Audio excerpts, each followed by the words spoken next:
I ducked under the awning of the Sapphire Lounge, shaking water from my jacket as Thursday night traffic splashed through puddles behind me.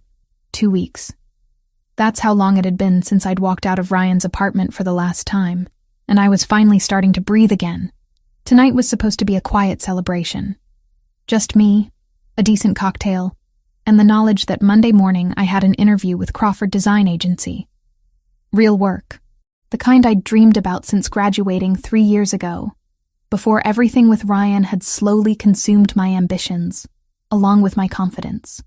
The bar's interior glowed warm and inviting, all dark wood and amber lighting that made the rain outside seem like it belonged to a different world. Leather booths lined the walls, and a magnificent bar stretched along one side, bottles arranged like a cathedral of alcohol. It wasn't cheap, but I'd earned this. One night of pretending I was the kind of person who belonged in places like this, I claimed a small table near the window, ordered a vodka martini, and pulled out my phone to text Jessica. She'd been my rock through the breakup, listening to me cry at 3 a.m, reminding me that leaving was the right choice even when loneliness made me doubt. Got the interview confirmed for Monday. Celebrating at fancy bar. Wish you were here instead of saving lives. Her response came immediately. You better get that job. I want details tomorrow. Stay safe. Love you. The martini arrived, perfectly chilled, the glass frosted. I raised it to myself in a silent toast and took that first sip, savoring the clean burn. That's when I saw him. Ryan stood in the entrance, water dripping from his coat, scanning the room. My stomach dropped. This couldn't be coincidence. The Sapphire Lounge was miles from his usual haunts, nowhere near his apartment or his office. He'd followed me here, or worse. He'd been tracking me somehow. Our eyes met across the crowded space. His face did that thing it always did, rearranging itself from whatever he'd actually been feeling into that practiced expression of wounded concern.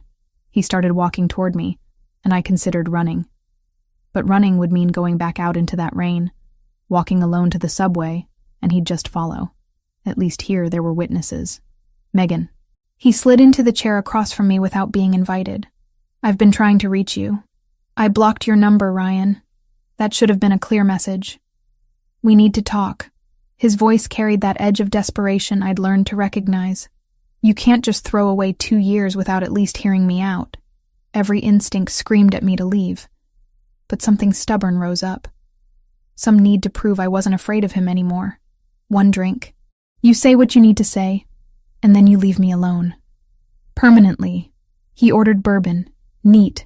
The bartender brought it quickly, and Ryan settled back in his chair like we were old friends catching up instead of what we actually were. A woman trying to escape, and the man who couldn't let her go. I was only half listening to his practiced apologies when I became aware of someone watching us.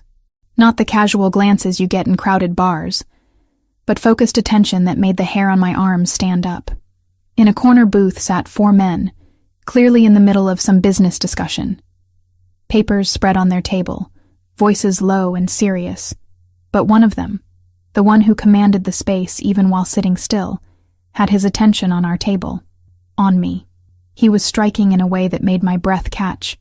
Dark hair swept back, strong jawline, expensive charcoal suit that fit him like it had been made specifically for his broad shoulders. But it was his eyes that held me. Light brown, almost amber, and utterly focused. I looked away quickly, heat rising to my face. Ryan was still talking, oblivious. I'm going to the restroom, I said, cutting him off mid-sentence. I needed distance, needed to think. Maybe I could slip out the back, avoid this whole situation. The bathroom was mercifully empty.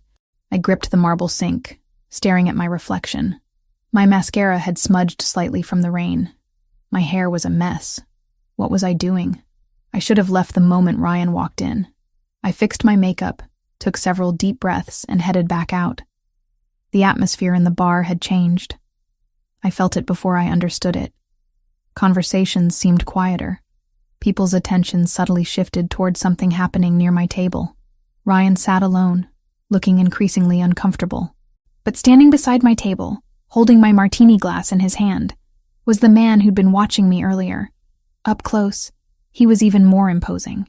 Tall, easily over 6 feet, with the kind of controlled power that suggested he could be very dangerous if he chose. Anthony, a broad-shouldered man who'd been sitting at the corner booth, now stood near the bar, positioned like he was ready to move fast if needed. Another of the men from that booth had shifted to block the main exit. Whatever was happening, it had been coordinated with military precision. I approached slowly, confusion warring with alarm. "What's going on?"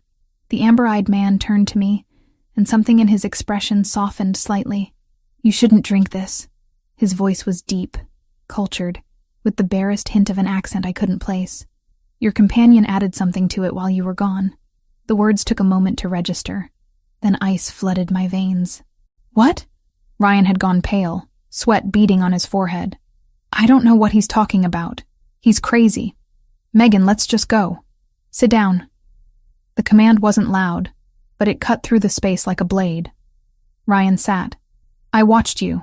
The man's attention never left Ryan now. "The moment she walked away, you pulled something from your pocket. Small bottle. You poured it into her drink and stirred it with her cocktail spoon. Did you think no one would notice?" My hands were shaking. "Ryan, what did you do?" "Nothing. He's lying." "Megan, please, you know me." The amber-eyed man set my glass down on the table with deliberate care. "If it's nothing, then you won't mind proving it. Drink." The entire bar had gone silent. Every eye was on our table. "I'm not drinking her martini," Ryan stammered. "That's ridiculous." "Then I'll call the police." The man pulled out his phone. "Explain to them why you drugged someone's beverage in a crowded establishment with multiple witnesses." Anthony moved closer, a wall of muscle. The man blocking the exit crossed his arms. Ryan looked around desperately, searching for an ally, an escape route. He found neither. "Fine."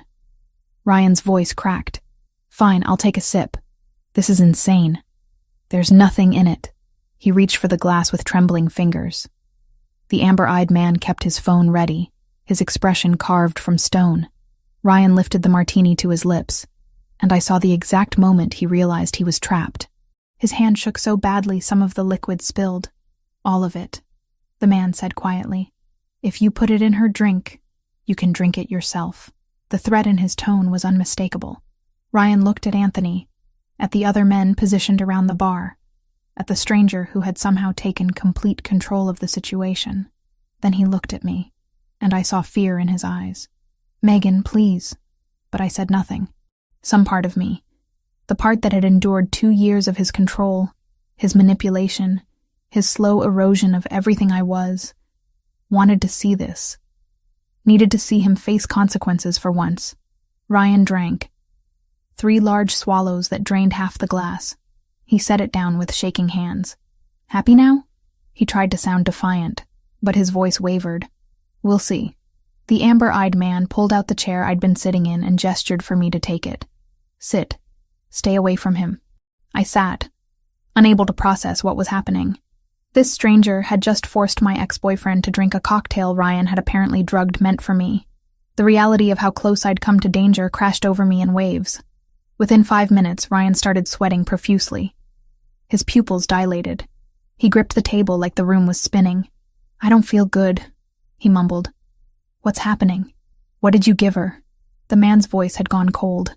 "What was in that bottle?" Ryan didn't answer. He was too busy fighting whatever was coursing through his system. His head dropped to the table, arms splayed out. The amber-eyed man made a subtle gesture, and Anthony appeared at Ryan's side along with another man. They lifted Ryan between them, supporting his weight as his legs buckled. "Take him. Make sure he gets medical attention. But don't let him leave until we know exactly what he used." Anthony nodded, and they half-carried, half-dragged Ryan toward a back exit I hadn't noticed before. The bar slowly came back to life, conversations resuming, though I caught people staring at me with a mixture of curiosity and pity. The man who had saved me pulled out the chair across from mine and sat down with fluid grace. "Are you all right?" Such a simple question. Was I all right? I'd almost been drugged by my ex-boyfriend.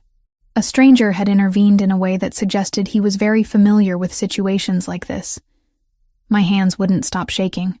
"I don't know," I said honestly. "I don't understand what just happened. Your ex-boyfriend tried to drug you.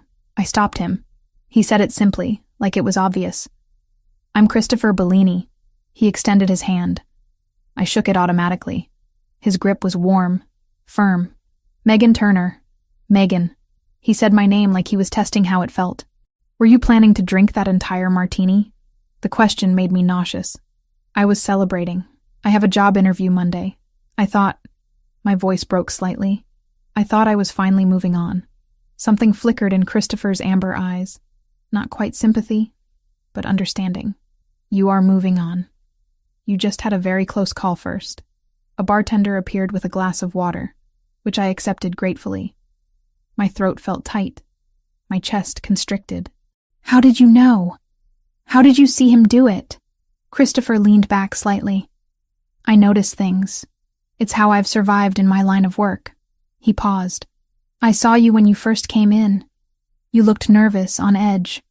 Then he arrived, and you looked afraid. I wasn't afraid, I protested weakly. You were. And you tried to hide it, which made me pay closer attention. When you left for the bathroom, I watched him. Old habit. He gestured to the corner booth where his associates still sat, now resumed in their discussion. We were in the middle of business, but something told me to keep an eye on your table. Thank you. The words felt inadequate. I don't know what would have happened if you hadn't been here. Christopher's expression hardened. Yes, you do. That's why you're shaking. He was right. I knew exactly what Ryan had planned. Whatever was in that drug, he'd intended for me to be helpless, vulnerable. The thought made bile rise in my throat. You shouldn't be alone tonight, Christopher said. Do you have somewhere safe to go? I thought of my small apartment, the one Ryan knew the address to. I'll be fine. That wasn't what I asked. His tone was gentle but insistent. You've just been through a trauma. Your ex-boyfriend drugged your drink. He knows where you live, doesn't he? I nodded mutely. Then you're not going back there alone tonight. Christopher pulled out his phone and typed something quickly. I have a secure apartment in the city. You can stay there. No strings, no expectations. Just safety until you figure out your next move. Every warning bell in my head went off. I didn't know this man. He might have saved me, but accepting his offer felt like trading one dangerous situation for another. As if reading my thoughts, Christopher added, I'll have Anthony, my associate who helped remove your ex, stay on guard. You'll have the apartment to yourself. I won't even be there. Why would you do this for a stranger? His jaw tightened almost imperceptibly. Let's just say I have personal reasons for despising men who hurt women. And you're not safe alone tonight. You know it. I know it. He was right. I did know it. Ryan would come to my apartment. He'd bang on the door, make a scene, maybe force his way in. The thought of facing him alone after what he'd just tried to do terrified me. Okay, I whispered. Just for tonight. Christopher stood, offering his hand to help me up. I'll take you there myself. Christopher's car was nothing like I expected. Sleek black exterior, yes, but inside it felt more like a mobile office than a vehicle. Leather seats that adjusted to my body, ambient lighting that didn't hurt my traumatized eyes, and a privacy partition between us and the driver that Christopher left down. Anthony sat in the passenger seat, silent but vigilant. Every few minutes his eyes scanned the mirrors, the streets, checking for threats I wouldn't have known to look for. Where are we going? I asked, my voice sounding small in the spacious interior. I have an apartment in the financial district, Christopher said. Secure building doorman, cameras. You'll be safe there. I should have protested more. Should have insisted on going home, called a friend, done anything other than get into a stranger's car.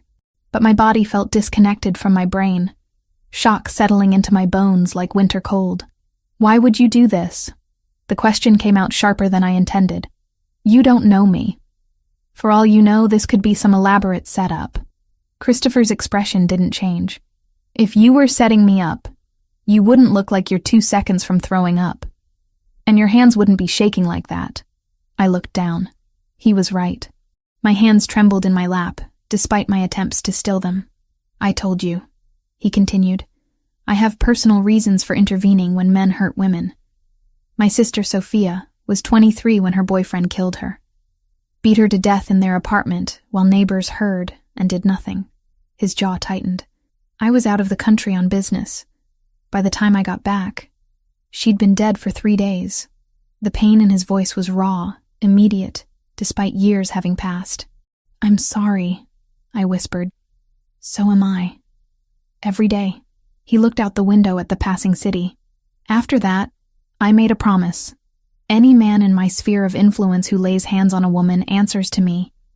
Your ex-boyfriend just became my problem whether he likes it or not." The car pulled up to a gleaming high-rise, all glass and steel reaching toward the cloudy sky. A doorman in a crisp uniform immediately opened my door. "Mr. Bellini, welcome back." "Thank you, Marcus. This is Ms. Turner. She'll be staying in the guest apartment. Make sure she's added to the access list." "Of course, sir." I followed Christopher through a lobby that belonged in an architectural magazine. Marble floors, modern art on the walls, a fountain in the center that made soothing water sounds. The elevator required a key card to access, and Christopher used one from his wallet before pressing the button for the 15th floor. "You live here?" I asked.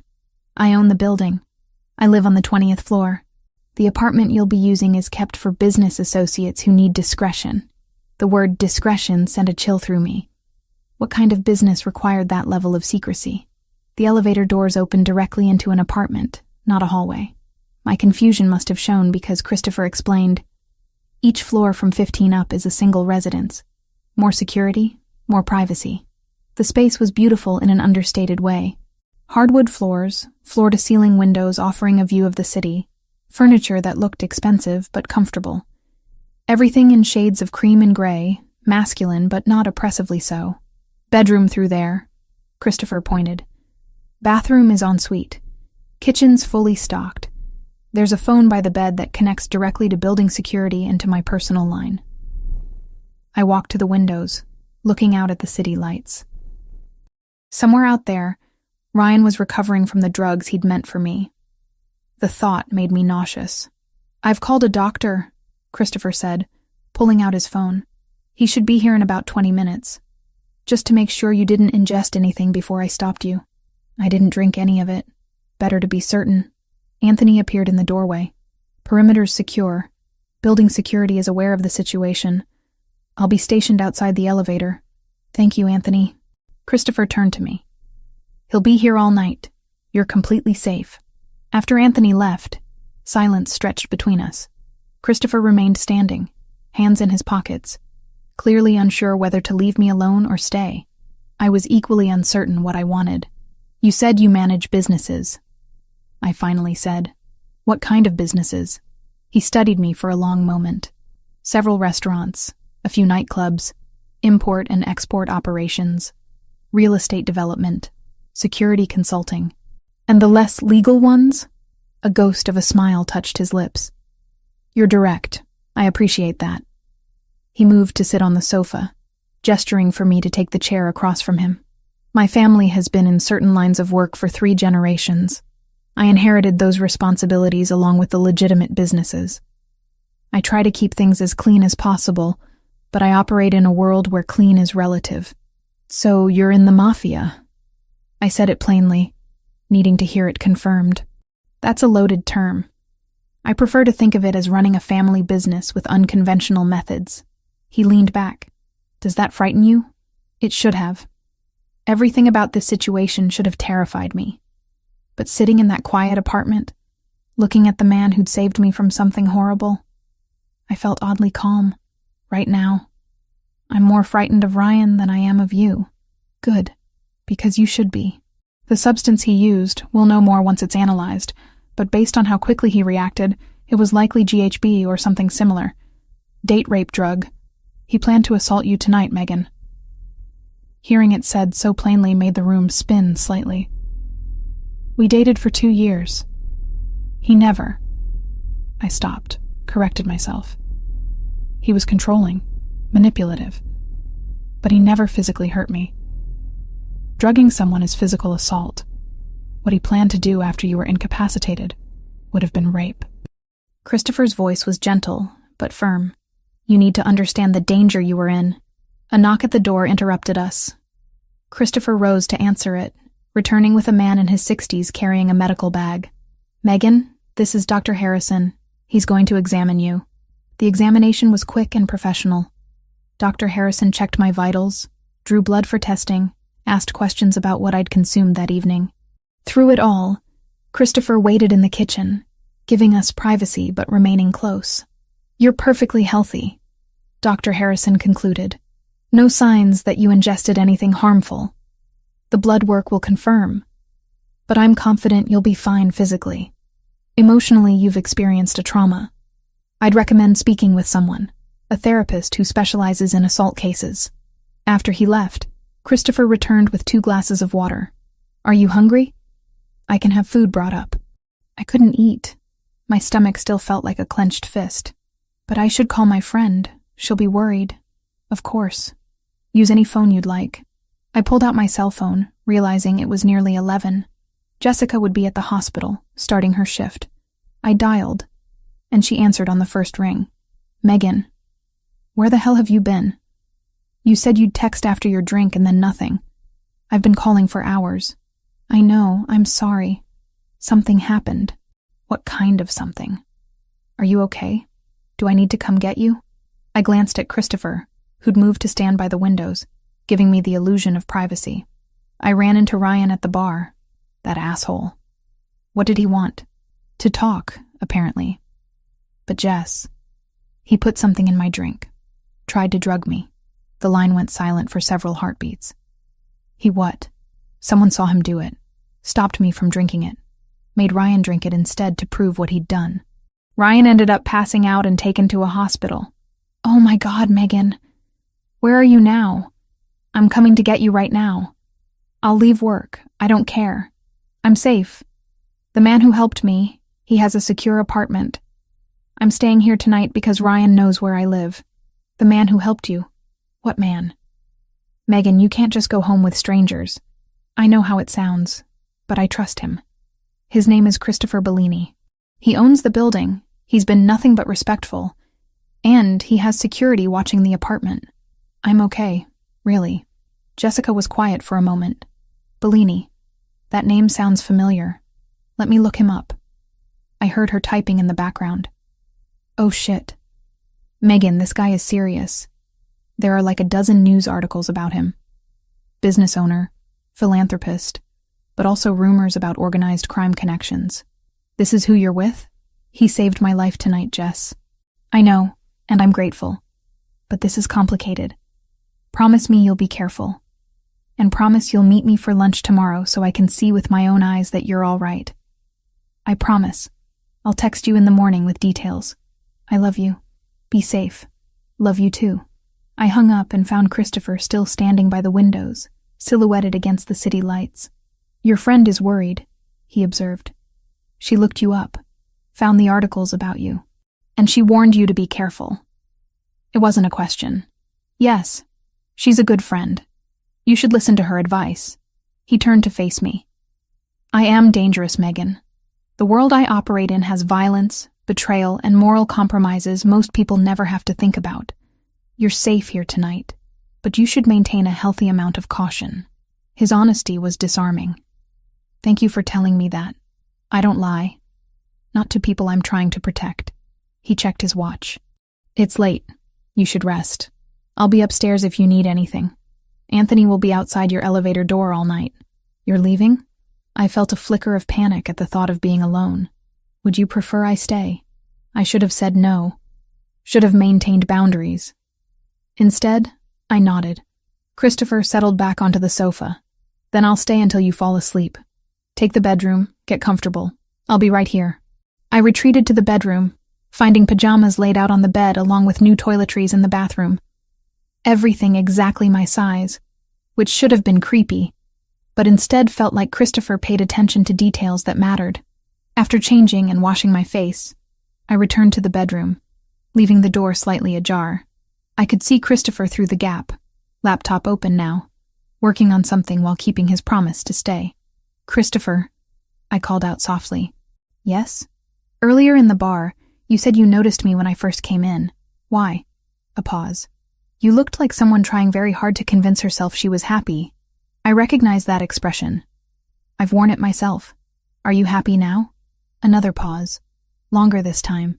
"I'm working on it. Sleep, Megan. Tomorrow will be clearer." I lay in the unfamiliar bed, in the apartment of a man who was either my savior or a different kind of danger, and somehow felt safer than I had in months. Through the gap in the door, I could see Christopher working, a silent guardian against the darkness outside and the trauma trying to overwhelm me. Tomorrow I'd have to face what Ryan had tried to do, what it meant for my safety, how to move forward. But tonight, I let myself drift into uneasy sleep, protected by a man whose world I didn't understand, but whose intentions, at least for now, seemed pure.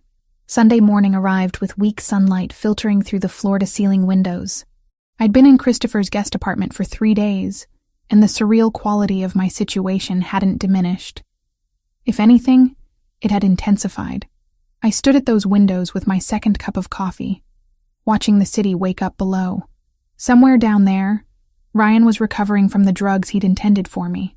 Somewhere, my normal life waited to be reclaimed. But I couldn't bring myself to leave this protected bubble just yet. Christopher had visited each morning, always professional, always checking if I needed anything. We'd fallen into an odd routine. He'd arrive around 8, bring pastries from a bakery nearby, sit at the kitchen counter while I ate, and we'd talk. Not about heavy things, not about Ryan or the MAFIA or danger. Instead, we discussed books, movies, the architecture of the city, safe topics that let us learn each other without diving too deep. But today felt different. Today I needed answers. I'd spent half the night on my laptop, searching Christopher Bellini's name. The results were a strange mix of legitimate business profiles and carefully worded news articles that danced around accusations without making any concrete claims. Philanthropist, restaurant owner, real estate developer, alleged ties to organized crime, person of interest in federal investigations that never went anywhere. His face appeared in society pages, always in expensive suits, always with that controlled expression that revealed nothing. The man in those photos seemed like a stranger compared to the one who'd sat on my couch until I fell asleep, who brought me breakfast, who looked at me like I mattered. A knock at the door interrupted my spiraling thoughts.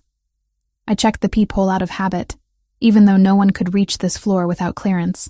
Christopher stood there, 2 coffee cups in hand, instead of the usual pastry bag.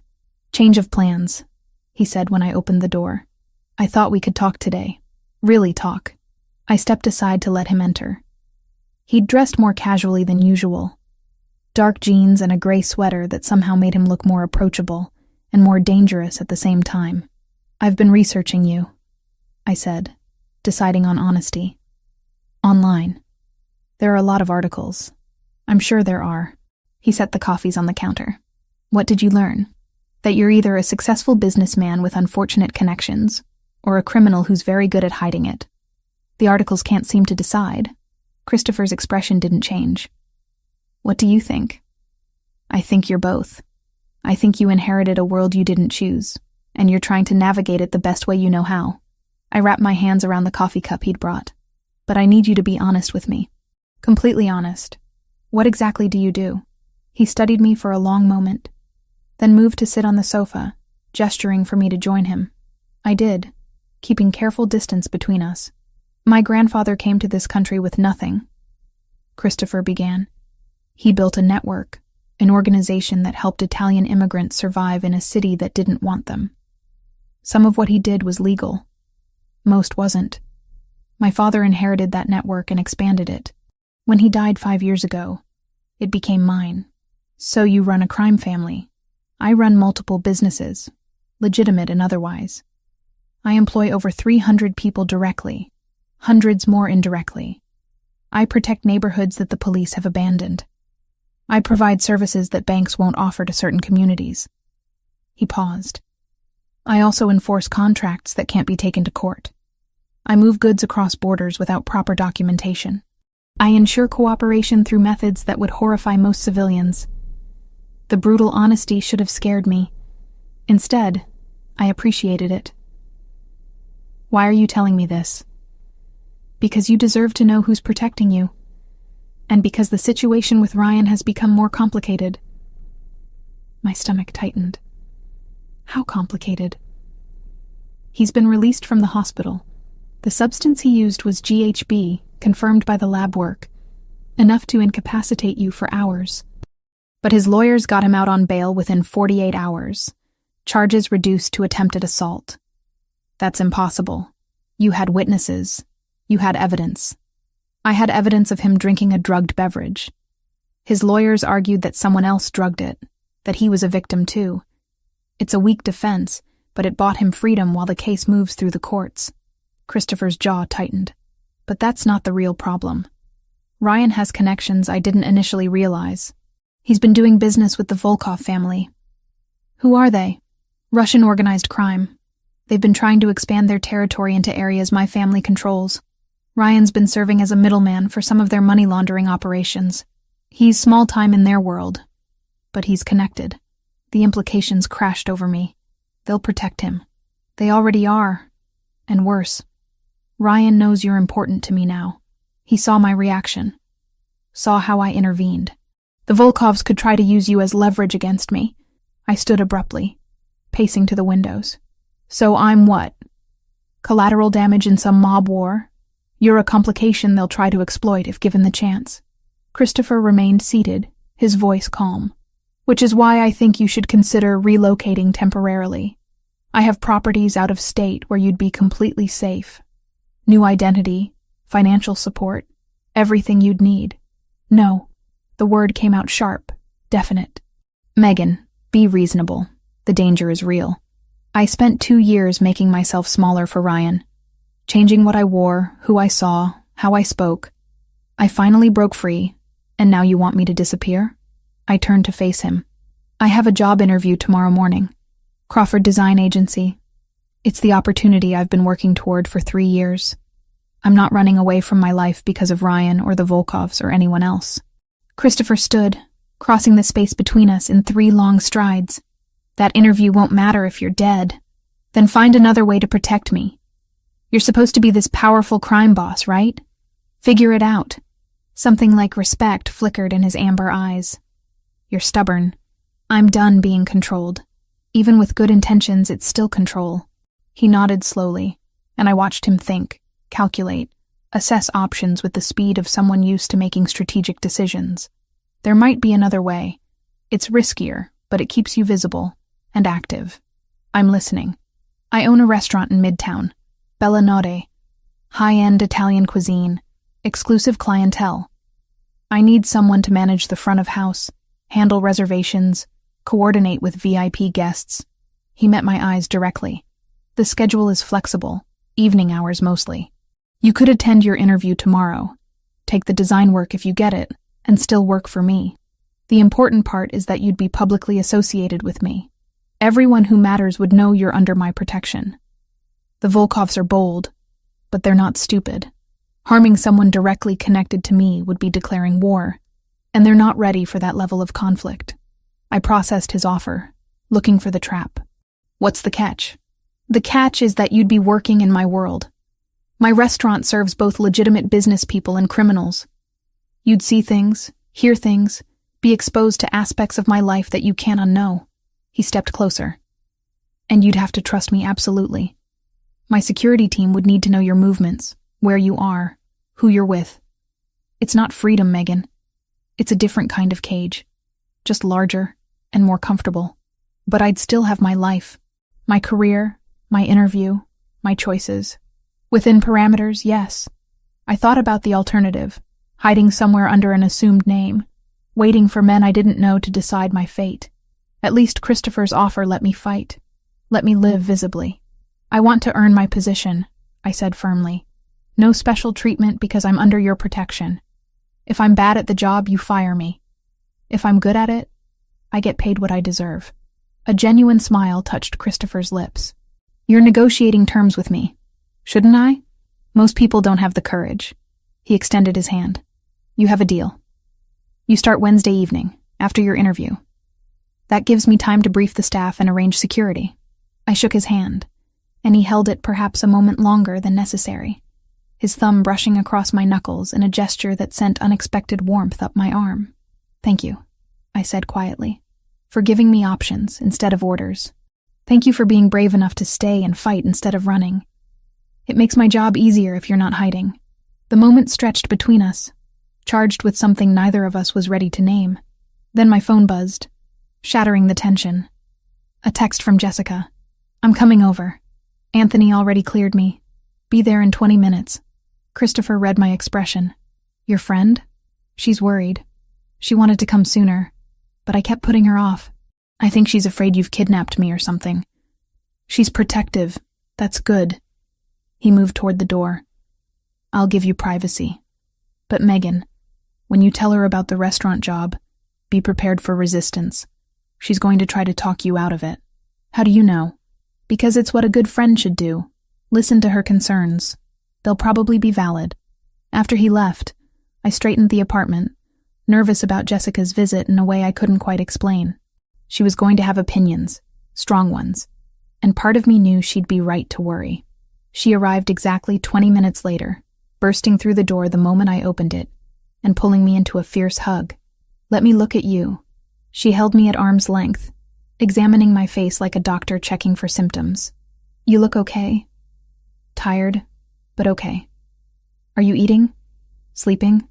I'm fine, Jess. Really. Fine is what people say when they're not fine.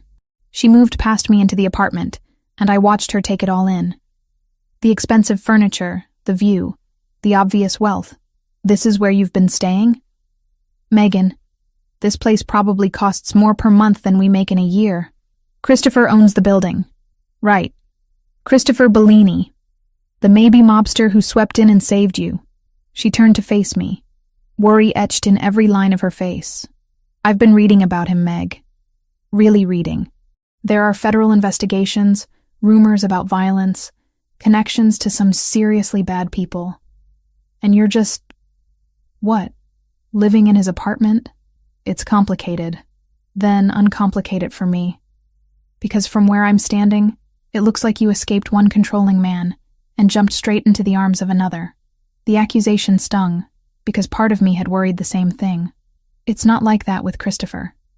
He's been nothing but respectful. He's given me options. Let me make my own choices. Has he? Jessica sat on the sofa, patting the space next to her. Or has he just been really good at making you think you have choices while guiding you exactly where he wants you? I sat beside her, trying to organize my thoughts. Ryan tried to drug me, Jess. You know what would have happened if Christopher hadn't stopped him. And now Ryan's out on bail, connected to Russian criminals who might try to use me against Christopher. I can't just go back to my normal life and pretend I'm safe. So what's the plan? You hide here forever? No. Christopher offered me a job at his restaurant. I'd be publicly connected to him, which makes me too risky for his enemies to touch. And the schedule is flexible, so I can still go to my interview tomorrow, still do design work. Jessica was quiet for a long moment. You're going to work for a mob boss. I'm going to work at a restaurant that happens to be owned by someone with complicated business interests. That's the same thing, just with prettier words. She took my hand. I'm not saying don't do it. Honestly, I don't know what the right answer is here, but I need you to go into this with your eyes open. Men like Christopher Bellini don't do favors without expecting something in return. Maybe not today, maybe not this month, but eventually there will be a price. I know that. I'm not naive about who he is. Aren't you, though? Her voice was gentle but firm. He saved you, Meg. That creates a powerful psychological bond. Gratitude can look a lot like something else, especially when the person you're grateful to is attractive and attentive and makes you feel protected. Just promise me you'll be careful. With your safety and with your heart. I wanted to argue, to insist that I knew exactly what I was doing. But Jessica knew me too well, could read the confusion I was trying to hide. I promise I'll be careful, I said instead. We spent the next hour catching up properly. She told me about the chaos at the hospital, about the new resident who couldn't start an IV to save his life, about her ongoing battle with the scheduling supervisor. Normal life stuff that felt both comforting and surreal given my current circumstances. When she finally left, with multiple promises that I'd call her every day and meet for lunch regularly, the apartment felt emptier than before. I had Christopher's offer, Jessica's warnings, and my interview tomorrow. 3 different directions pulling at me, and I'd have to find a way to navigate all of them without losing myself in the process. That night, I laid out my interview clothes, reviewed my portfolio one last time, and tried to imagine a future where I could balance design work, restaurant management, and being under the protection of a man who occupied the shadows between legal and criminal. It seemed impossible, but impossible had been leaving Ryan. Impossible had been surviving these past 3 days without falling apart. If I could do those things, maybe I could do this too. 2 weeks into working at Bella Nata, and I'd fallen into a rhythm I never expected. Monday morning, I'd gone to my interview at Crawford Design Agency with my portfolio and a confidence I didn't entirely feel. The creative director, a woman named Patricia Lane, had loved my work. By Wednesday, I had my first freelance project, a branding package for a boutique hotel chain. By Friday, I was juggling design work during the day and managing reservations at Christopher's restaurant in the evenings. It was exhausting. It was exhilarating. It was mine. The restaurant itself was stunning, all exposed brick and soft lighting, with tables arranged for both intimacy and the ability to see who else was dining. The clientele was exactly what Christopher had warned me about, a mixture of legitimate business people, celebrities who valued discretion, and men who carried themselves with the same controlled danger Christopher did. I'd learned to recognize the latter quickly. They moved differently, spoke differently, tipped extravagantly, and never caused scenes. The staff had accepted me with professional courtesy, but I'd noticed the way they watched me when Christopher was around. The way conversations would pause when I entered the kitchen. Marco, the head chef, a man in his 50s with tattoos covering his forearms, had pulled me aside on my third night. "You seem like a good person," he'd said in accented English. "Mr. Bellini, he doesn't bring people into his world lightly. Whatever you are to him, be careful with it. And with yourself." I'd thanked him, unsure what else to say. What was I to Christopher? His employee, certainly. The woman he was protecting, obviously. But there was something else growing between us. Something neither of us had acknowledged, but both of us felt every time we occupied the same space. He came to the restaurant most evenings around 9, always with at least one associate, sometimes more. He'd take his usual table in the back corner, the one with sightlines to all entrances and exits, and conduct business over perfectly prepared meals. But his attention would track me as I moved through the dining room, greeting guests, managing the complex dance of reservations and walk-ins. Tonight was Saturday, our busiest night. Every table was booked, and I'd been on my feet for 5 hours straight.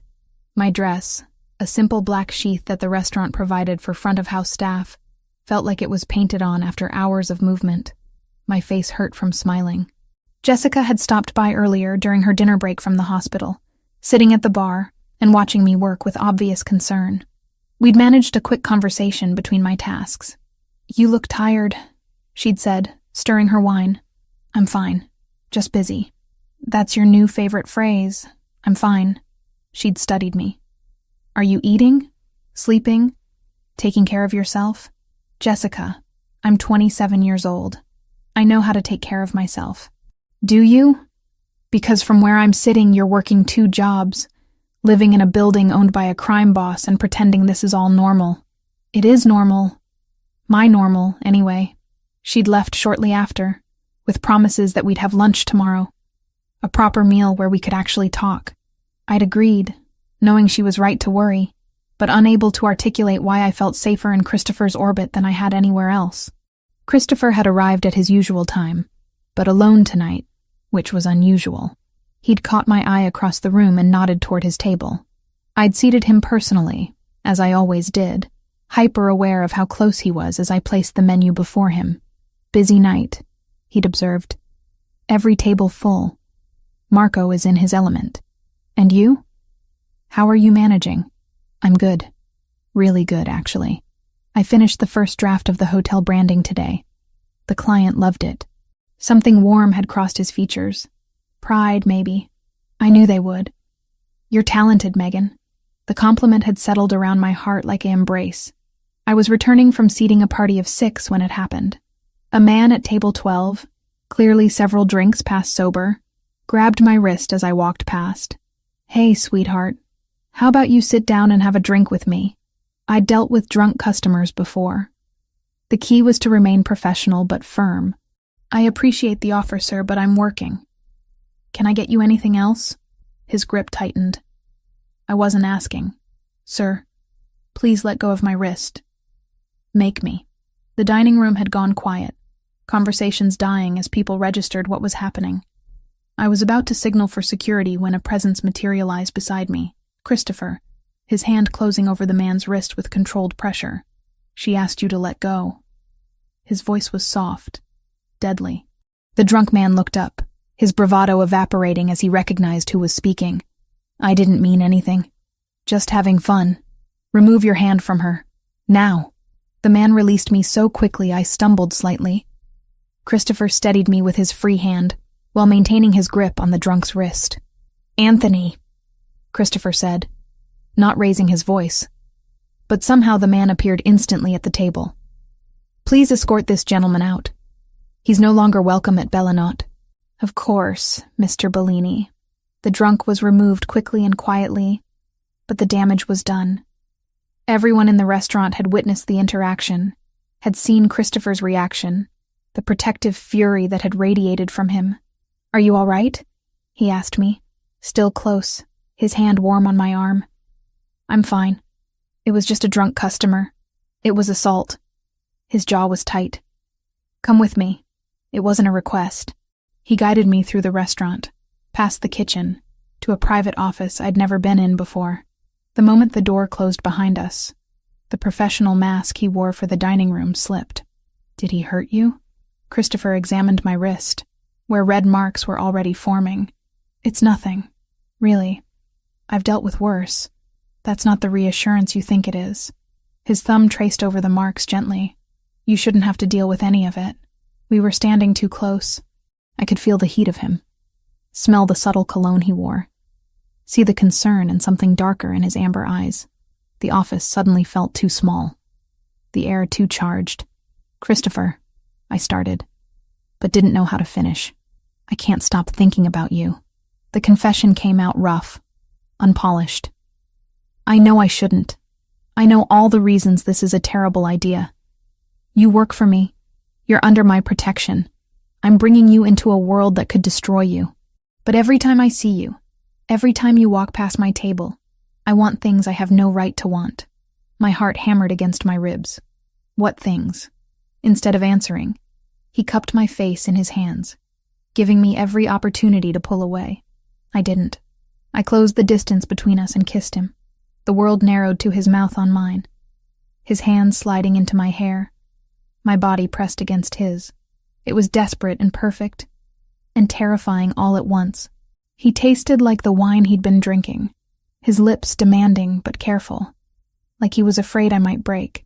When we finally broke apart, both breathing hard, his forehead rested against mine. Tell me you want this, he said. Tell me I'm not taking advantage of the situation. I want this. I want you. The admission felt dangerous and liberating, but I need you to understand something. I just got out of a relationship where I lost myself completely. I can't do that again. I need boundaries, Christopher. I need to know I can walk away if I have to. His expression shifted. Vulnerability I'd never seen before crossing his features. I would never stop you from leaving, but I'm not going to pretend I could watch you go easily. I'm not asking for easy. I'm asking for honest. Then honestly, I want you in ways that probably aren't healthy. I want to protect you, possess you, know everything about you. My world doesn't do casual well, Megan. If we do this, I'll want all of you. I should have been scared. Should have recognized the warning signs, the possessiveness that echoed Ryan's control. But this felt different. Christopher was offering me a choice, laying out the terms clearly, letting me decide. I want all of you too, I whispered. He kissed me again, slower this time, deeper. His hands mapped my body through my dress while mine explored the muscles beneath his shirt. We lost track of time, lost in each other until a discreet knock at the door reminded us where we were. Mr. Bellini, Anthony's voice came through. Marco is asking about Ms. Turner. Christopher pulled back, his breathing uneven. Tell him she'll be out shortly. He helped me straighten my dress, fix my hair, return to some semblance of professional appearance. But his eyes held promises of things unfinished. "Have dinner with me tomorrow," he said. "My family's house. I want you to meet my mother." That seems fast. In my world, when you claim someone, you do it publicly. Meeting my mother makes a statement that you're important to me. It offers additional protection. He traced my jawline. But selfishly, I want her to meet you. She'll love you. I agreed, and we returned to our respective roles, him to his table, me to managing the dining room. But everything had changed. The staff noticed, I could tell. The way Christopher watched me had shifted from protective to possessive. The way I moved through the space carried new confidence, the certainty of being wanted. The rest of the evening passed in a blur. When the restaurant finally closed at midnight, Christopher walked me to the car where Anthony waited to drive me back to the apartment. "Tomorrow at 1, Christopher said, opening the car door for me. "I'll pick you up. I'll be ready." He kissed me once more, brief but intense, before stepping back. "Sleep well, Megan." As the car pulled away, I watched him through the rear window, standing on the sidewalk in the glow of streetlights, hands in his pockets, looking like every dangerous promise I'd ever been warned about. And I was diving in head first. Consequences be damned. 1 month had slipped by since that first kiss in Christopher's office. 1 month of stolen moments between restaurant shifts and design projects, of learning what it meant to be with someone who occupied both legitimate business and shadowy underworld. 1 month of falling deeper into something that terrified and exhilarated me in equal measure. I was at Christopher's penthouse apartment for the first time, a space that reflected him perfectly. Minimalist but comfortable, expensive without being ostentatious, with security features I'd learned not to ask too many questions about. We'd just finished dinner, something Christopher had cooked himself, pasta carbonara that rivaled anything Marco made at the restaurant. "You're distracted," I observed, watching him stare at his phone with an expression I'd come to recognize. Business. The kind that put that hard edge in his amber eyes. He set the phone down deliberately. "Ryan made bail this morning." My stomach dropped. I'd known it was coming. His lawyers had been working the system. But knowing and experiencing were different things. How? Expensive attorneys who know which judges to approach. The charges were reduced from attempted drugging to simple assault. He'll likely get probation and mandatory counseling if it even goes to trial. Christopher's voice was controlled, but anger simmered beneath. Someone inside the prosecutor's office is being paid to look the other way. By the Volkovs? Almost certainly. He stood, pacing to the windows overlooking the city. But that's not the worst of it. My people intercepted communications between Ryan and his Volkov handlers. They're planning something, Megan. Something specific. The way he said it made my blood run cold. What kind of something? Christopher turned to face me, and I saw genuine fear in his expression for the first time. "There's a charity gala in 2 weeks. The Children's Hospital fundraiser you mentioned wanting to attend because your design client is sponsoring a table. The Volkovs know about it. They're planning to grab you there, use you to force concessions from me about territory disputes." I processed this information, my mind immediately jumping to logistics. "So we don't go. Problem solved." It's not that simple. If they're planning this, they'll plan something else. The specific event doesn't matter. You being in public, accessible, that's what matters to them. He crossed back to me, kneeling beside my chair so we were eye level. "I want you to move out of the guest apartment. Come stay at my estate in Westchester. It's fully secured, staff you can trust, distance from the city. You'd be safe there. For how long? As long as it takes to resolve the Volkov situation." I stood, needing distance to think. "And my work? My design projects? The restaurant? You could work remotely. Video calls, digital submissions. The restaurant can function without you for a while. So you want me to hide, to disappear. I want you alive," Christopher said sharply. "I want you safe. Is that really so unreasonable? It's a cage, Christopher. A beautiful, secure cage, but still a cage."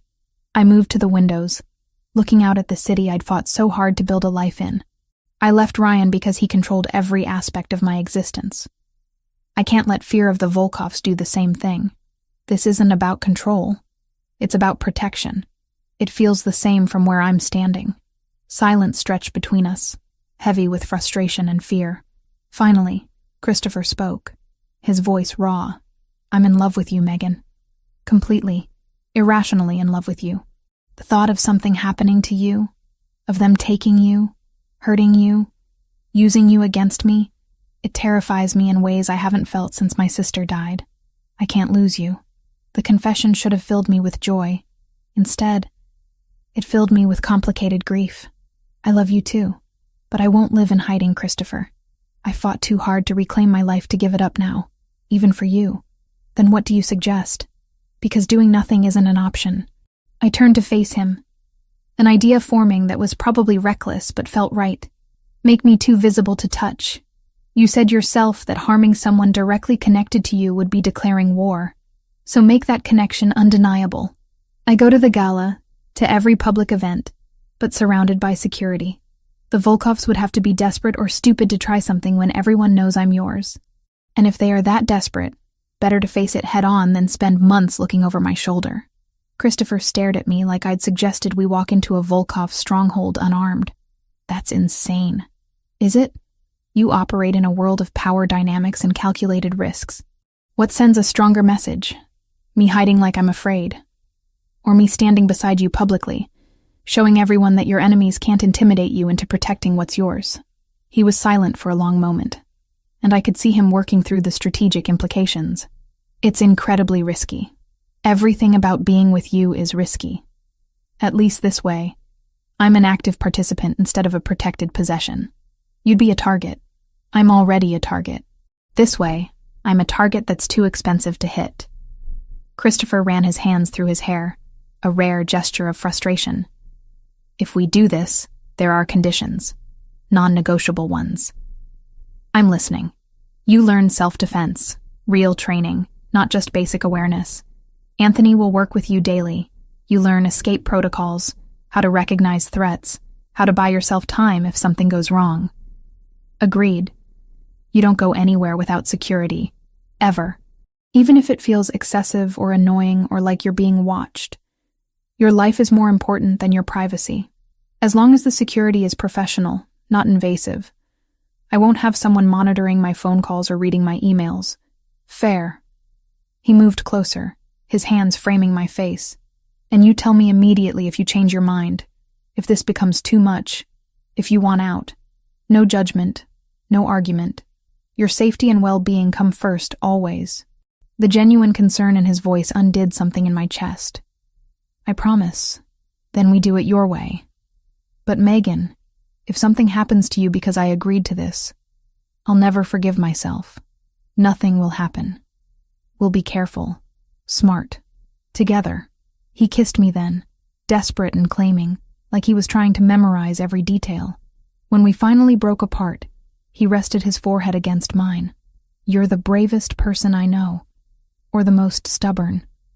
I haven't decided which. Can it be both? The ghost of a smile touched his lips. With you, it usually is. The next morning, I called Jessica during her lunch break, needing her perspective before committing fully to the plan. You want to do what? Her voice carried equal parts disbelief and concern. Christopher wants me to hide at his estate until the Volkov threat is resolved. I suggested staying visible instead, making me too connected to him for them to risk touching. Megan, that's using yourself as bait. It's using visibility as protection. There's a difference. I heard her sigh. Explain the difference. Because from here it sounds like the same dangerous idea with different words. If I hide, they'll always be looking for an opportunity. If I'm visible and obviously protected, any move against me becomes a declaration of war between criminal organizations. The Volkovs aren't ready for that level of conflict, according to Christopher's intelligence. It's actually safer, according to Christopher's intelligence. Do you hear yourself? You're making life and death decisions based on crime, family politics. I'm making decisions about my own life based on the reality of my situation. I'm already in danger, Jess. This just shifts the dynamic in my favor. Another sigh. I hate that you're probably right. I hate that this has become your normal. But if you're asking for my opinion, I think hiding would drive you crazy. You're not the type to sit passively while others decide your fate. So you think I should do it? I think you should do whatever keeps you alive and preserves the person you've become. Just promise me something." "What?" "Promise that if it gets too dangerous, if the situation changes, you'll actually consider running. Don't let pride or stubbornness get you killed." "I promise." "And Megan? The self-defense training Christopher mentioned? Take it seriously. Learn everything they'll teach you." After we hung up, I felt more settled in my decision. Christopher had already arranged for Anthony to begin training me that afternoon. The sessions were brutal in ways I hadn't anticipated. Anthony wasn't teaching me to fight. He was teaching me to survive. How to recognize when someone was following me. How to position myself in public spaces for maximum visibility and escape routes. How to break various holds and grips. How to use everyday items as weapons. How to spot concealed firearms. How to fall without serious injury. How to scream effectively to draw attention. "The goal isn't to win a fight," Anthony explained during our third session. "The goal is to create opportunity. 3 seconds where you can run, where you can get to safety, where help can reach you. That's all we're building." My body ached in new places every day. My reaction times improved. My awareness sharpened. I started noticing things I'd never paid attention to before. The man who'd been on the same subway car 3 days in a row. The vehicle that parked across from my building twice in 1 week. The way Christopher's security team positioned themselves to create protective barriers, without being obvious about it. 2 weeks of training transformed how I moved through the world. I wasn't naive anymore about the threats surrounding me, but I also wasn't paralyzed by fear. Knowledge, Christopher had told me, was the most powerful protection. Understanding the dangers meant I could navigate them intelligently. The night before the charity gala, Christopher came to the guest apartment where I was still technically living, though I spent most nights at his penthouse now. "Last chance to change your mind," he said, though his tone suggested he already knew my answer. "I'm not changing my mind." "Then tomorrow, we make a statement. You walk into that gala on my arm, and everyone in our world will understand what you mean to me. The protection that comes with that is absolute. But so is the attention. Once we do this, there's no going back to anonymity." I thought about the woman I'd been 2 months ago, sitting in that bar trying to celebrate a job interview, about to be drugged by the man I'd wasted 2 years on. I thought about who I'd become, the strength I'd found, the life I was building despite the danger. I don't want to go back. I want to move forward. With you, whatever that means. Christopher pulled me close, and I felt his heart beating against my chest. "Tomorrow, then. We face it together." The plan crystallized a week before the Children's Hospital fundraiser. I was reviewing design mock-ups at Christopher's penthouse when Anthony arrived with information that made my stomach twist into knots. "We intercepted communications," Anthony said, spreading documents across the dining table. "Ryan's been in contact with Volkov operatives. They're planning something at the charity gala." Christopher stood behind me, his hand resting on my shoulder. I could feel the tension radiating through him. "What kind of something?" "Extraction. They wait until you're away from the main ballroom, grab you, and force negotiations for territorial concessions." Anthony's expression was grim. "They've been surveilling the venue all week. They know the layout, the security protocols, everything." My first instinct was fear. My second was anger. "So they're using the one event I actually wanted to attend as their opportunity?" "We cancel your appearance," Christopher said immediately. "You stay here, protected." Problem solved. But even as he said it, I knew that wasn't the solution. Canceling would just delay the inevitable. The Volkovs would find another opportunity, another event, another moment when I was vulnerable. Running accomplished nothing, except postponing the confrontation. An idea formed, reckless and terrifying, but somehow right. What if we don't cancel?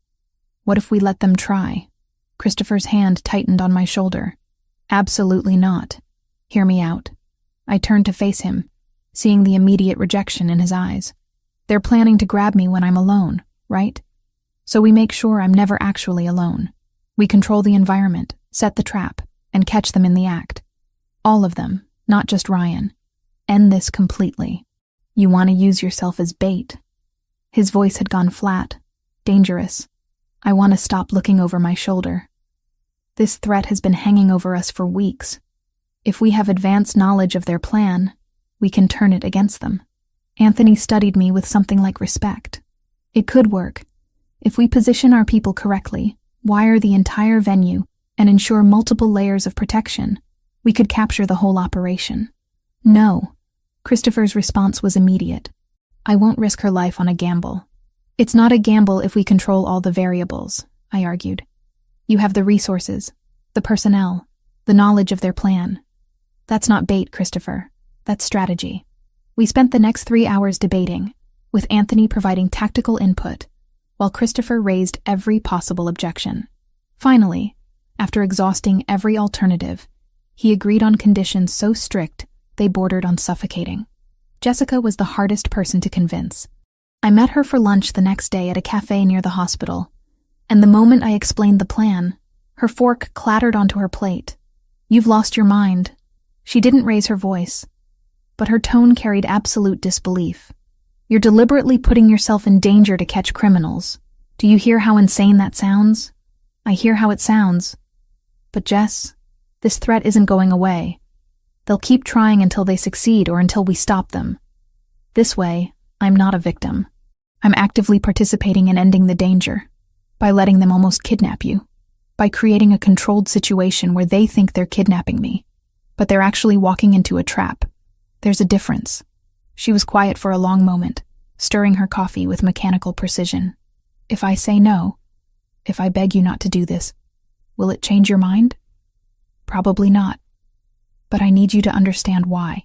I spent 2 years with Ryan making myself smaller, quieter, less visible. I finally have my life back, my autonomy back.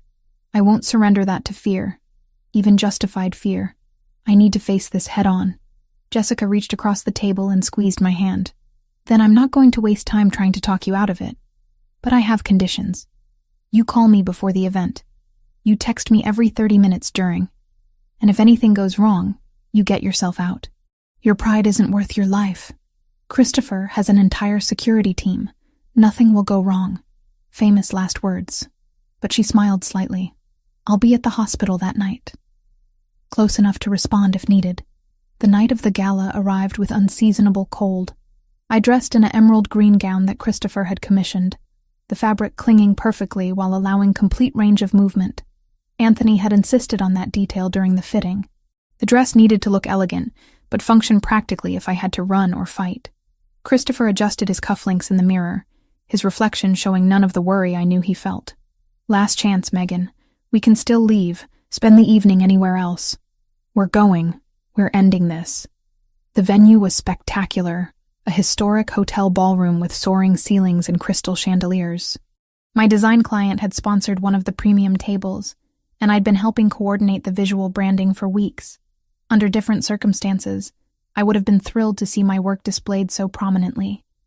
Christopher's security team had arrived hours earlier, positioning themselves throughout the venue as waitstaff, valets, and even guests. Anthony himself was dressed as hotel security, radio concealed beneath his jacket. I wore a small microphone disguised as a pendant, ensuring every word I spoke would be recorded. The first 2 hours passed without incident. I mingled with donors, discussed design concepts with my client, and played the role of Christopher's companion with practiced ease. But tension hummed beneath the surface, every nerve on high alert. Then I saw Ryan. He stood near the bar, wearing a suit that probably cost more than he'd ever spent on clothing in his life. Volkov money, clearly. 2 men flanked him, their postures identifying them as muscle despite their formal attire. They scanned the crowd with professional efficiency, obviously looking for me.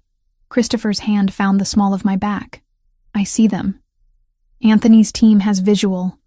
Remember, stay in public spaces, don't give them an opening. Until we want them to have an opening. Megan, I know the plan. Trust me. An hour later, I excused myself from a conversation about hospital fundraising initiatives and headed toward the restroom corridor, exactly as we'd planned. It was a calculated risk, a moment of apparent vulnerability designed to draw Ryan out. The corridor was empty of guests, but populated with Christopher's people in strategic positions. I'd barely reached the hallway when footsteps approached behind me. I didn't need to turn to know who it was. Ryan's cologne, that same woody scent he'd worn throughout our relationship, announced him before he spoke. Megan, we need to talk. I turned slowly, keeping my expression neutral. Ryan looked different. Harder somehow, with an edge of desperation in his eyes that hadn't been there before. His 2 Volkov associates stood at the corridor entrance, blocking any exit back to the ballroom. "We have nothing to talk about, Ryan. Stay away from me. I'm trying to help you." He moved closer, and every instinct screamed at me to retreat. But I held my ground, remembering Anthony's training. "These people you're involved with, the Bellinis, they're dangerous. I can get you out, protect you. The Volkovs will provide security, a new identity, everything you need." "You mean the Volkovs want to use me as leverage against Christopher?" "I'm not an idiot, Ryan." His expression shifted, the false concern dropping away to reveal cold calculation. "This would be easier if you cooperated. The Volkovs are offering Bellini a deal. Territory concessions in exchange for you, unharmed. But if you don't come willingly, things get complicated. I'm not going anywhere with you." Ryan's hand shot out, grabbing my wrist with bruising force. That wasn't a request. The self-defense training kicked in automatically. I twisted my wrist using the technique Anthony had drilled into me hundreds of times, breaking Ryan's grip and creating distance in one fluid motion. "Don't touch me." One of the Volkov associates moved forward, but I'd already positioned myself with my back to the wall, maximizing visibility while minimizing attack angles. "Exactly as trained. You really think you can fight us?" Ryan's voice carried genuine confusion. "There are 3 of us, Megan. Be smart." "I am being smart. I'm being recorded. Every word you've said about kidnapping me, about the Volkov deal, about forcing me to cooperate, it's all being captured." I touched the pendant at my throat. "So, you can try to grab me, but you'll be doing it on camera with witnesses positioned throughout this corridor." Ryan's face went pale as he processed my words. He looked at his Volkov companions, seeing their similar realization. They'd walked directly into a trap. "You're bluffing." "Am I?" "Look around, Ryan." "Really look. The waitress at the service station, the maintenance worker at the end of the hall, the security guard who just passed. How many of them do you think work for Christopher?" The Volkov associates were already backing toward the ballroom entrance, recognizing the tactical error. But Anthony and 4 other men blocked their escape, appearing from positions that had seemed empty seconds before. "You should have left me alone," I said to Ryan. "You should have accepted that we were over, that I'd moved on. Instead, you tried to drug me, stalked me, and conspired to kidnap me. There are consequences for those choices." Ryan lunged at me, a last desperate attempt to grab his bargaining chip. But I was ready. I sidestepped, using his momentum to send him stumbling past me. Before he could recover, Anthony had him face down on the marble floor, wrists secured with zip ties. The 2 Volkov associates surrendered without fight, recognizing they were outmaneuvered. Christopher appeared at my side, his eyes scanning me for injuries. "Are you hurt?" "I'm fine. It worked exactly like we planned. You were magnificent." He pulled me close, and I felt him shaking slightly. Terrifying and magnificent. Additional security escorted Ryan and the Volkov men out through a service entrance. Later, Christopher would tell me that 6 more Volkov operatives positioned around the venue's exterior had also been captured simultaneously. The entire operation had been neutralized in under 5 minutes. The gala continued, most guests unaware of what had transpired in the corridor. I returned to the ballroom on Christopher's arm, and we finished the evening as planned. But everything had changed. The threat that had loomed over us for weeks was finally, definitively over. The aftermath of the gala unfolded in ways I hadn't anticipated. Christopher's team transported Ryan and the captured Volkov operatives to what he called a secure facility, which I understood to mean somewhere I shouldn't ask too many questions about. The recordings from that night, my pendant microphone, and the security cameras positioned throughout the corridor provided undeniable evidence of conspiracy to kidnap, extortion, and a dozen other charges that would keep Ryan in prison for years. I should have felt relief. The threat was neutralized, Ryan was in custody, and I could finally breathe without constantly checking over my shoulder. Instead, I felt unsettled, like the other shoe hadn't dropped yet. It took 3 days for that shoe to fall. Christopher arrived at the penthouse late Wednesday evening, his expression darker than I'd seen since the night we met. Anthony accompanied him, along with 2 other men whose faces I recognized from Christopher's inner circle but whose names I'd never learned. "We need to talk," Christopher said, loosening his tie with movements that betrayed his tension. "The Volkovs have made contact." My stomach tightened. What kind of contact? Their regional leader, Dmitry Volkov, has requested a meeting. He wants to negotiate the release of his men and discuss terms for avoiding escalation. Escalation meaning what? War. Open conflict between our organizations. Christopher poured himself a drink, something he rarely did at home. Dmitry is threatening retaliation if we don't release his operatives and agree to territorial concessions. I processed this, anger building alongside fear. So he's demanding you give up what's yours because his people got caught trying to kidnap me? That's the essence of it, yes. And you're considering it? Christopher's expression hardened. I'm considering meeting with him to end this permanently.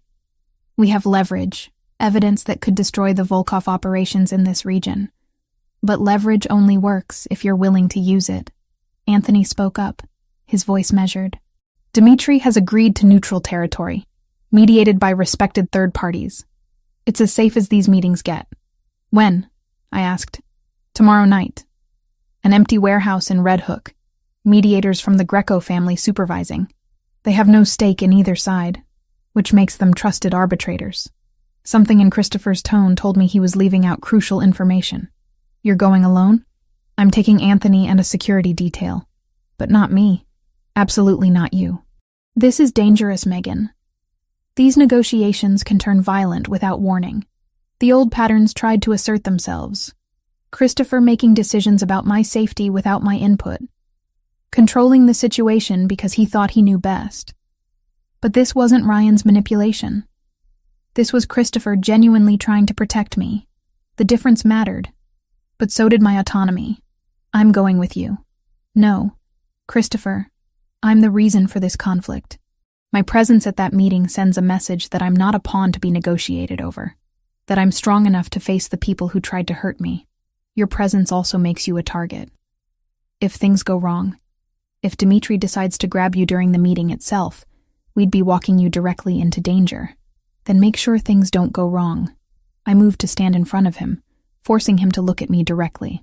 You've spent weeks teaching me to be strong, to defend myself, to face threats head-on.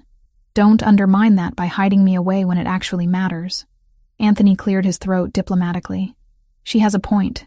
Dmitry expects you to leave her behind, protected and hidden. Bringing her shows confidence, shows he didn't intimidate you into changing your behavior. Christopher looked between us, clearly torn. If I agree to this, you follow every security protocol without question. You stay within arm's reach of me or Anthony at all times. And if I tell you to leave, you leave immediately. No arguments, no hesitation. Agreed.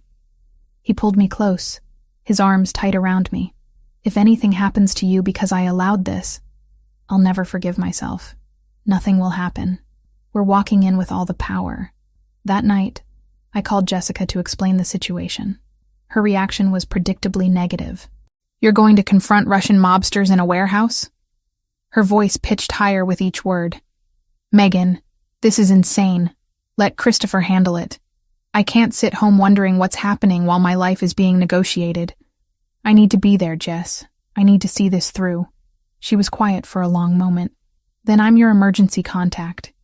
You keep your phone on, I track your location, and if I don't hear from you by midnight, I'm calling every authority I can think of. Deal. But you're not coming anywhere near Red Hook. Promise me. I promise. But you promise me you'll come home safe. I will. I have Christopher and an entire security team. Nothing's going to happen.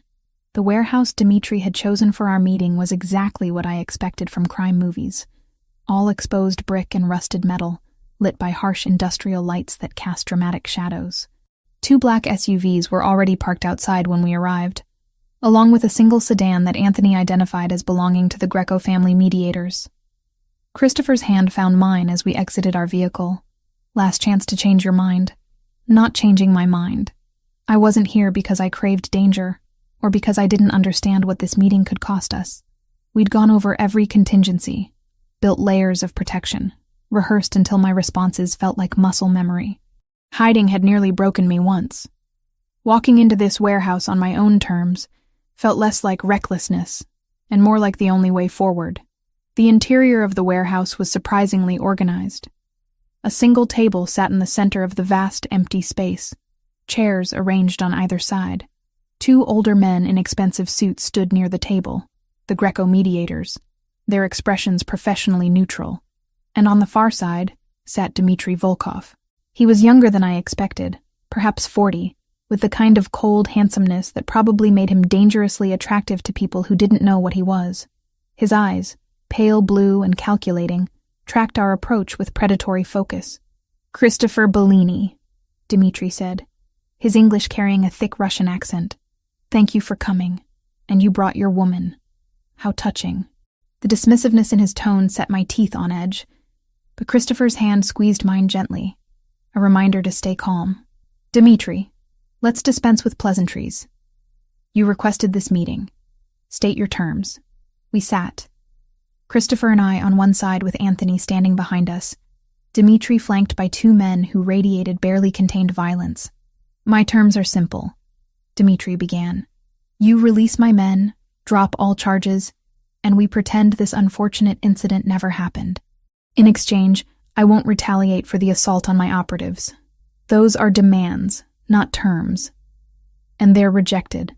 Dmitry's expression darkened. "You're in no position to reject anything. I have resources you can't imagine, connections that extend far beyond this city. Starting a war with the Volkov family would be, how do you say, career suicide. Your resources didn't prevent your operation from failing spectacularly." Christopher's voice remained calm, controlled. "Your men walked into a trap, attempted kidnapping in front of witnesses, and are currently facing federal charges. You're the one with no position to negotiate from, because you got lucky. Because your woman," Dmitry's gaze slid to me with open contempt, "happened to be smart enough to wear a wire. Such cleverness for someone so ordinary. The insult was designed to provoke, to make Christopher lose his composure. Instead, I leaned forward, meeting Dmitry's cold eyes directly. Ordinary women don't usually outsmart entire Volkov operations, do they? Maybe that says more about the quality of your people than about me." Dmitry's expression flickered with surprise. Clearly he hadn't expected me to speak. "You brought her to speak for you now, Christopher? How far the Bellini family has fallen." "I speak for myself," I said, before Christopher could respond. "And I'm curious, Dmitry. Is drugging women and using pathetic men like Ryan Cooper the standard Volkov strategy? Because if that represents your organization's capabilities, I understand why you're so desperate to negotiate. You can't afford for people to know how badly you failed." One of Dmitry's men moved forward aggressively, but the Greco-mediator raised a hand. Everyone remained seated. "Ms. Turner is well within her rights to defend herself verbally." Dmitry's jaw clenched, his pale eyes boring into me with hatred. "You have courage. Foolish courage, but courage nonetheless. Christopher, control your woman before she says something that gets her hurt. My woman doesn't need controlling." Christopher's voice dropped dangerously low. "And threatening her in my presence is the kind of mistake you don't recover from." The tension in the warehouse thickened to the point of suffocation. Anthony's hand moved subtly inside his jacket. Dmitry's men mirrored the gesture. The Greco-mediators watched with the wariness of people who'd seen negotiations turn violent before. "Enough posturing," Christopher said, pulling a tablet from his briefcase and sliding it across the table. "These are the recordings from the charity gala. Audio and video of your men attempting kidnapping, discussing territorial demands, admitting to bribing public officials. The next file contains documentation of 17 separate money laundering operations your organization runs through legitimate businesses in this city. The final file is a list of federal agents who'd very much like to see this information." Dmitry didn't touch the tablet, but his expression confirmed he understood the implications. "Here are my terms," Christopher continued. "Your people leave my territory completely. That includes all business operations, all personnel, all claims to disputed areas. You take Ryan Cooper with you, ensure he never returns to New York, and make certain he understands that any attempt to contact Megan results in his immediate execution. In exchange, this evidence stays private, locked away. never seeing the light of day. You're demanding we abandon millions in revenue. I'm offering you the opportunity to avoid federal prison and rival families smelling your weakness. This evidence doesn't just interest American authorities, Dmitry. How do you think your superiors in Moscow would react to learning their American operations are compromised? How long before the Bratva decides you're a liability? The threat was clear. Christopher wasn't just threatening Dmitry's freedom. He was threatening his life within his own organization. And if I refuse? Dmitry's voice had lost its arrogant edge. Then this meeting ends. The files go to their respective recipients, and we deal with the consequences. Your men stay in custody, your operations collapse under federal scrutiny, and you spend what's left of your career explaining to very dangerous people how you let one ordinary woman destroy years of careful planning. I watched Dmitry process his options, seeing the moment he realized he had none. Christopher held all the leverage, all the power. This meeting was never a negotiation. It was Christopher offering terms of surrender dressed as compromise. There will be a treaty, one of the Greco mediators said, producing documents. Signed by both parties, witnessed by neutral arbitrators. It ensures the terms are honored, and violations result in collective action from other families. This is binding, Dmitry. Dmitry looked at the papers, at Christopher, at me. Hatred burned in his pale eyes, but underneath it was something more practical. Survival instinct. Fine. We accept your terms. He signed the papers with aggressive strokes. But understand this, Bellini. Today you won. But circumstances change. Power shifts. Don't be surprised if our paths cross again under different conditions. If they do, I'll be ready, just as I was this time. The meeting concluded with formal efficiency. Documents signed, copies distributed, everyone aware that a line had been drawn. As we left the warehouse, I felt Christopher's entire body relax slightly, tension releasing after hours of controlled restraint. You were incredible in there, he said, once we were safely in the car. The way you stood up to Dmitry, refused to be intimidated. I learned from watching you. Besides, he needed to understand I'm not weak just because I'm not violent. In that moment, watching him hold the line for both his territory and my safety, I understood this had never been just about business for him. It was about a promise he'd made to a sister the world hadn't protected in time, and about making sure no one else in his orbit ever paid that price again. Anthony glanced at us through the rearview mirror. The Volkovs will honor the treaty. They can't afford not to with the Grecos as witnesses. It's over. Truly over. Later, I learned that Christopher's legal team had quietly funneled just enough of the evidence to a federal contact to keep the Volkovs under a microscope without exposing the full extent of his leverage. The rest stayed locked away as insurance, a weapon he hoped he'd never have to use. I pulled out my phone and texted Jessica. Safe, coming home. All good. Her response was immediate. Thank God. Wine tomorrow. You're buying. Christopher pulled me close, pressing a kiss to my temple. No more warehouses. No more negotiations with criminals. I want boring from now on.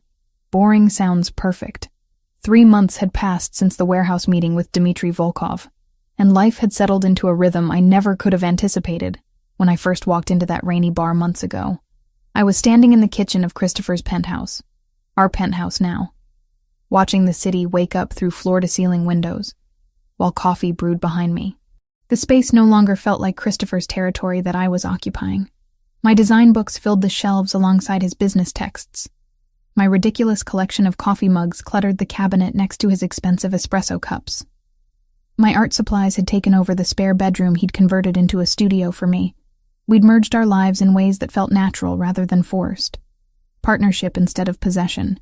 Sometimes, when I caught him watching me across a crowded room or from the doorway of my studio, there was a flicker of something old in his eyes. A shadow that didn't belong to us. I knew it was the memory of the sister he'd lost long before I ever walked into that bar, and I understood that loving me was, in its own quiet way, part of how he kept his promise to her now. My phone buzzed with a text from Patricia at Crawford Design Agency. Client loved the final mock-ups. They want you for the next 3 properties. Sending contract today. I smiled, setting the phone down to pour coffee. My freelance work had exploded in the past few months. partially thanks to connections Christopher had facilitated but maintained entirely through my own skill.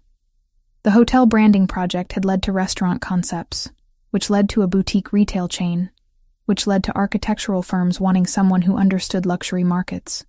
My portfolio was stronger than it had ever been, and I'd raised my rates twice. Good news?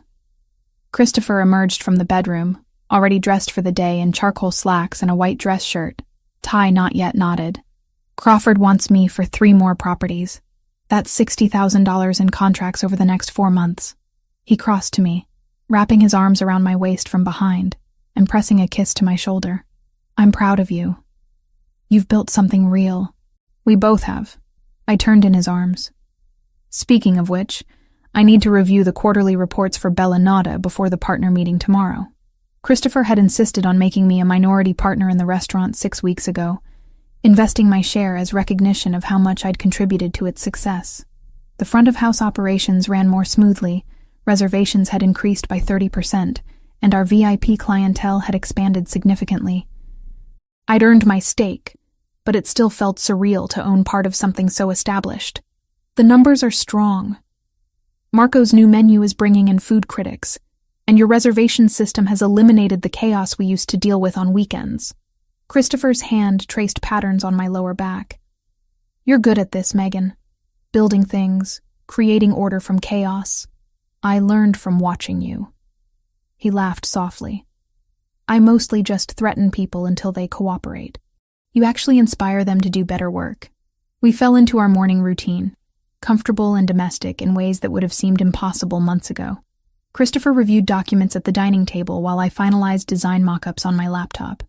We existed in the same space without needing constant interaction, the security of knowing the other person was close. My phone rang just as I was saving my final file. Jessica's name flashed on the screen. Are we still on for lunch? She asked when I answered. Because I have news, and I need your face-to-face reaction. I'm free at 1. Meet at that Italian place near the hospital? Perfect. And Meg? Wear something nice. This is celebration-worthy news. She hung up before I could ask what we were celebrating, leaving me curious and slightly concerned. Christopher looked up from his papers. Jessica? She has news. Celebration-worthy, apparently. Anthony's been suspiciously happy lately. I'm guessing it's related. I blinked. Wait. Do you think he's going to propose? I think he already bought the ring. He asked for my blessing 2 weeks ago. And you didn't tell me? It wasn't my news to share. But yes, I gave my blessing. Anthony's a good man, and Jessica makes him better. Christopher's expression softened. She's also been good for you through all of this. I'm glad she's staying in your life. The sentiment touched me more than he probably realized. Christopher had never tried to isolate me from friends, or demand I choose between him and the relationships I'd had before. He encouraged my independence, supported my career, and genuinely liked the people I cared about. The contrast with Ryan couldn't have been starker.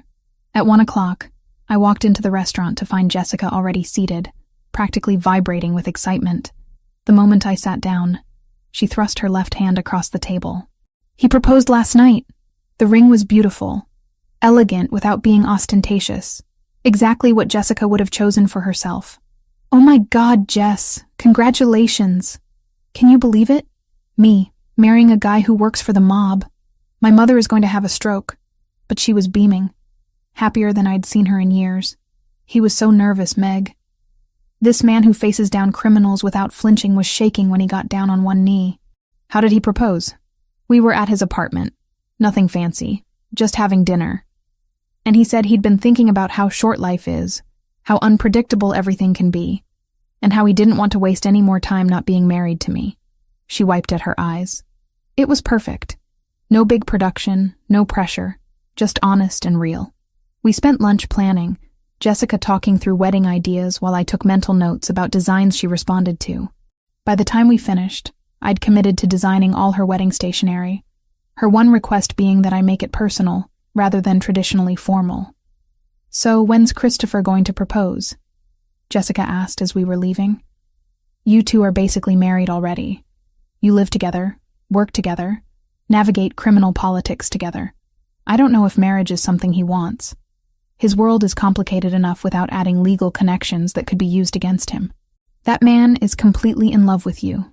Trust me. He's thinking about it. I wanted to believe her, but I also knew the realities of Christopher's life. Marriage meant legal vulnerabilities, paper trails that enemies could exploit. It meant making me an even bigger target than I already was. Part of me had accepted that what we had might be the extent of what was possible. That evening, Christopher came home earlier than usual, finding me in my studio working on Jessica's wedding invitation concepts. "Get dressed," he said from the doorway. "Something nice but comfortable. I want to take you somewhere." "Where are we going?" "It's a surprise. Trust me." An hour later, we pulled up outside the Sapphire Lounge, the bar where everything had started. I hadn't been back since that rainy night when Ryan had tried to drug me, when Christopher had forced him to drink his own poison, when my entire life had changed course. "Why are we here?" I asked as Christopher opened my car door. "You'll see." The bar looked different, updated. The exterior had been repainted, new lighting installed. The overall aesthetic elevated while maintaining the character that had made it distinctive. Christopher produced a key, unlocking the front door and gesturing for me to enter. Inside, the changes were even more apparent. New furniture, refinished floors, updated lighting that made the space feel both modern and timeless. But the layout remained the same. That corner booth where Christopher had been conducting business still positioned with sightlines to all entrances. "It's beautiful," I said, running my hand along the polished bar. "When did they renovate?" "About 6 weeks ago. After I bought it." I turned to stare at him. "You bought the Sapphire Lounge?" "The previous owner wanted to retire. I made him an offer he couldn't refuse." Christopher moved closer, his expression unreadable. "I wanted the place where I met you, where I realized my life was about to change, to be ours. A reminder of where we started." "Christopher, this is too much. You didn't have to buy an entire bar just because of sentimental value. It's not just sentiment. It's investment, legacy." He took my hands in his. "Megan, 3 months ago we were preparing to confront the Volkovs, both of us uncertain whether we'd survive. Before that, we were navigating how to be together despite all the complications. And before that, we were strangers in a crowded bar, drawn together by circumstances that should have been traumatic, but became transformative." My heart started racing, recognizing the weight in his voice. "You've changed everything about my life. The way I think about protection, about power, about what actually matters. You've made me want things I'd given up on, futures I thought weren't possible for someone like me." He reached into his jacket pocket, and when his hand emerged, it held a small velvet box. "Marry me, Megan. Not because I want to possess you or control you, but because I want to build a life with you as my equal partner. In business, in this complicated world we navigate, in everything." He opened the box, revealing a ring that took my breath away. Not ostentatiously large, but perfectly cut, elegant and strong. Exactly what I would have chosen for myself if I'd had the courage to imagine this moment. I know my world is dangerous. I know being married to me means accepting risks that most people never have to consider. But I also know that you're the bravest person I've ever met, and I want to spend the rest of my life worthy of that bravery. Tears blurred my vision. "You're asking me to marry you in the bar where you saved me from my abusive ex by making him drink his own roofied cocktail. That's possibly the least romantic proposal location imaginable. Or the most honest. This is where we began, where you were at your most vulnerable, and I was at my most protective, where we both made choices that led us here." He took the ring from the box, holding it ready. "I'm not offering you a fairy tale, Megan. I'm offering you reality. Partnership with someone who will fight for you, protect you, but also respect your autonomy and celebrate your strength. So, what do you say? Will you marry me?" I thought about the woman I'd been that rainy night, trying to celebrate a job interview while my ex-boyfriend plotted to assault me. I thought about how Christopher had intervened without being asked, had offered protection without demanding submission, had seen strength in me when I'd forgotten it existed. I thought about the life we'd built together, the career I'd developed, the independence I'd maintained even while falling deeply in love with a man whose world operated by rules most people never encountered. I thought about Jessica marrying Anthony, about building families from unconventional circumstances. "Yes," I said, my voice steady despite the tears. "I'll marry you." Christopher slipped the ring onto my finger, and it fit perfectly, like everything about us that shouldn't have worked but somehow did. He pulled me close, kissing me with the intensity of someone who'd been holding back and finally had permission to stop. When we finally broke apart, both breathing hard, I laughed through my tears. "Jessica's going to lose her mind. She asked me this afternoon when you were going to propose, and I told her it probably wouldn't happen. Anthony told her to ask you that. We coordinated this proposal down to the hour." Christopher traced my jawline with his thumb. "Your friend is remarkably good at keeping secrets when properly motivated. You planned this with my best friend. I wanted to make sure someone you trusted thought it was a good idea." Jessica interrogated me for 2 hours about my intentions, my finances, my criminal activities, and my ability to make you happy long-term. It was more thorough than some federal investigations I've been subjected to. The image of Jessica grilling Christopher about his worthiness as a husband made me laugh outright. "What did you tell her?" "The truth, that I'm completely in love with you, that I'll protect you with everything I have, and that I'll spend the rest of my life trying to deserve you." His expression turned serious. "And that if I ever hurt you or make you feel controlled the way Ryan did, she has my permission to kill me herself. She'd probably enjoy that too much." We stood in the empty bar for a long time, holding each other in the space where our story had begun. Outside, the city continued its perpetual motion.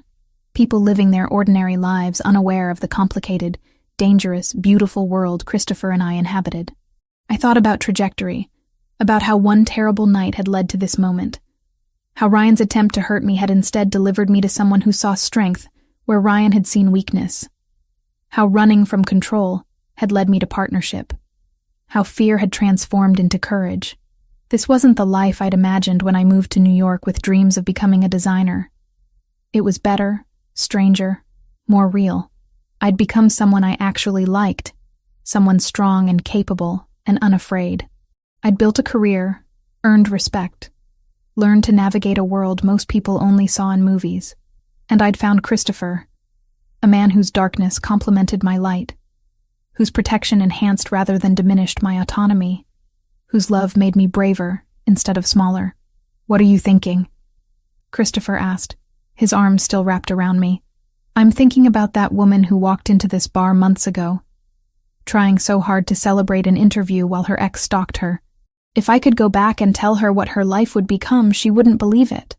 Would she be happy about it? She'd be terrified, but she'd also be hopeful, maybe for the first time in years." I looked up at him. "Thank you for seeing me that night, for noticing I needed help before I even knew how much danger I was in. Thank you for being brave enough to trust me despite every reasonable instinct telling you not to." He kissed my forehead. "We should call Jessica, tell her the good news before Anthony does. Can we have a few more minutes here first? Just us in this space, before we share it with everyone else? We can have as long as you want." So we stayed, wrapped around each other in the bar where we'd met, where our complicated, beautiful story had begun. Tomorrow we'd start planning a wedding, navigating the logistics of marrying into a crime family, managing the reactions of people who wouldn't understand. But tonight, we just existed in this moment. Two people who'd found each other against improbable odds and decided to build something permanent from it. My phone buzzed in my purse. A text from Jessica. "Well?" I pulled it out, typed a quick response. "He proposed." I said yes. Her reply came instantly. "Finally. Dinner tomorrow, all 4 of us. I want details." Christopher read over my shoulder and smiled. "Anthony's going to be insufferable about being right." What was he right about? He bet me 3 months ago that we'd be engaged before Christmas. I told him it was too soon. "You were planning this for 3 months?" "I was planning this from the moment you walked into that warehouse to confront Dmitry Volkov despite every tactical reason not to. I knew then that you were it for me." His amber eyes held mine. "You're my partner, Megan. In every sense of the word. I want to make that official." Standing in that bar, wearing his ring, wrapped in his arms, I felt the final pieces of my new life click into place. This was home. Not the luxury penthouse or the successful restaurant, or even the thriving design career. This, us, the partnership we'd built from chaos and danger and unexpected connection. I'd escaped one man who tried to control me and found another who celebrated my strength. I'd left behind a life that made me small and built one that made me powerful. And somehow, in the middle of navigating organized crime and territorial disputes and all the darkness that came with Christopher's world, I'd found the truest version of myself. Not bad for a woman who just wanted to celebrate a job interview in peace. The end.